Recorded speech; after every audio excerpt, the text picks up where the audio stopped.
যুবক, আল্লাহর কসম করে বলি যুবক, তোমরা যারা ভিন কোনো মেয়ের সাথে প্রেম করো, অবৈধ কোনো সম্পর্ক করো, কোনো রাস্তার নারী দেখলে তোমার কাছে ভালো লাগে, মোবাইলের উলঙ্গ ছবি দেখে ভালো লাগে, অথবা তুমি বিবাহ ছাড়া কোনো মেয়ের সাথে প্রেম করছো, রিলেশন করছো, আল্লাহর কসম, রব্বে কাবার কসম, আমি আনিস বলে গেলাম, জুতার বাড়ি ছাড়া আর ফাসাদ লাথি ছাড়া আর কিচ্ছু কপালে জুটবে না। না না না বললাম না। সুখ মিলবে না, সুখ মিলবে না। হারামের মধ্যে সুখ হয় না, নাজায়েজের মধ্যে সুখ হয় না, অবৈধ প্রেম করে সুখ হয় না।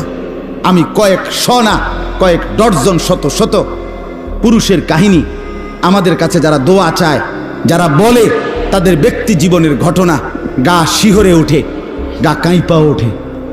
আমরা শুনি, আমরা জানি, আমরা মাটির তলেও থাকি না, আমরা চাঁদের দেশেও থাকি না, এই পৃথিবীতেই বসবাস করি। এজন্য বন্ধু, আমি আমার অভিজ্ঞতা থেকে বললাম,